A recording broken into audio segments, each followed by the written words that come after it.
Parliament has 2 years to remedy problems in the Basic Conditions of Employment Act, specifically around maternity and paternity leave.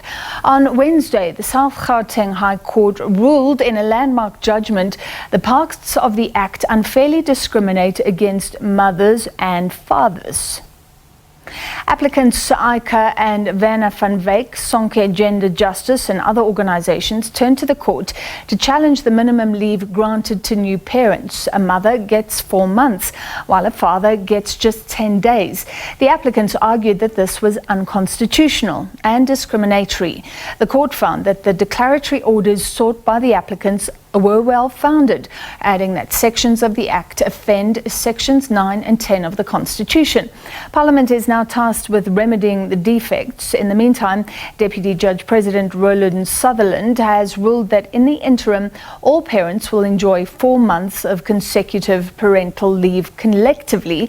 This means that parents of a child will share the 4 months as they choose. So this is a groundbreaking judgment in the Gauteng High Court, fundamentally changing maternity leave in South Africa, which has now become parental leave to be shared between the mother and father. Let's get more. We're joined by Phetheni Nkuna from law firm Cliffe Dekker Hofmeyr. Thank you for being with us, Ms. Nkuna.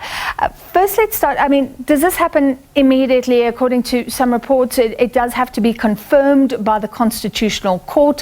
What exactly does this mean for somebody giving birth in coming months? All right, so until actually there's been a challenge to a higher court, what the current judgment has stipulated, as you correctly stated in your introduction, is that irrespective of whether or not you are the birth mother, in the case of adoption, whether you're the adoptive mother or father, and in the case of conceiving or birth by surrogacy, whether you are the commissioning, as the scientific term is termed, genetically linked to the child, you enjoy 4 months of parental leave. Now, in respect of an instance where it's two parents, they can either share the 4 months, or they can elect to have one of the parents enjoy the full 4 months.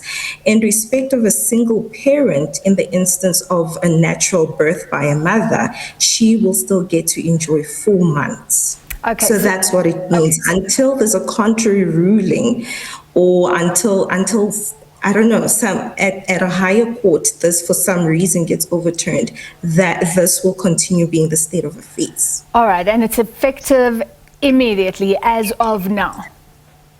Correct. The judgment was very clear that in the interim, these are the provisions that will apply. And the companies that the parents work for, let's be clear, have no say, right? Say the couple elects that the man will take 4 months and the mother will take nothing, then his employer needs to comply. Correct, because the right to elect has essentially been given to the parents. In this particular case, interestingly, the father was a full-time employee and the mother was the one who was in business. So for the parents, it made sense for the mother to get back to work sooner than the father, because she needed to ensure that business continued. So all that is required of employees is to inform their respective employers of their elections, whether one parent will enjoy the full 4 months or they intend to share it, and the split that will apply. All right, so employers get on top of this judgment very, very soon. One of the problems cited is, what if the mother and the father don't agree? People have even brought up the situation where there are men who aren't involved in a pregnancy, maybe have no intention of being involved with a child, but they could be saying, well, I want the leave, I deserve the leave. What if the mother doesn't agree? What happens then?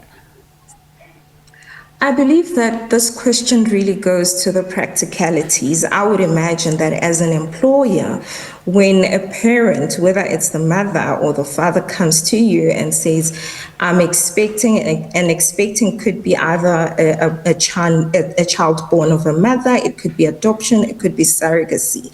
Then they inform you of their election or they apply for leave, so to say. You need to interrogate. Now, being aware of what the law is currently, you need to interrogate, what does it mean? Do you have a partner? How do you intend to share? How do you intend to split the leave?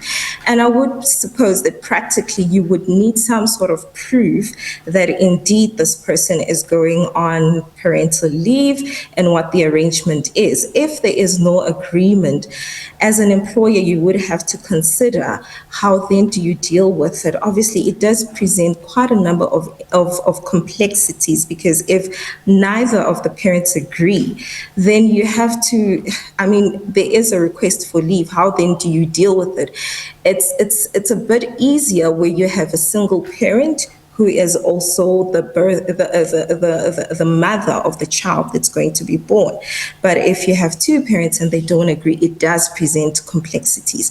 And I presume you would have to deal with each case on its facts. Do you think this takes us, so it is going to be a little complex in some instances, but does it take us closer to the global benchmark? There have been concerns about men not getting enough paternal leave in South Africa for some time.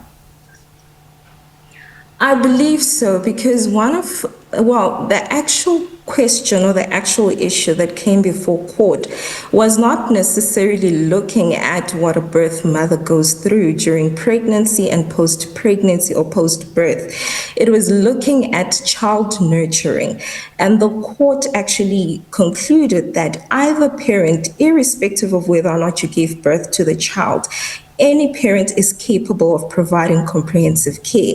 There have been instances of fathers who are actually very involved, even at pregnancy stage, even at birth stage.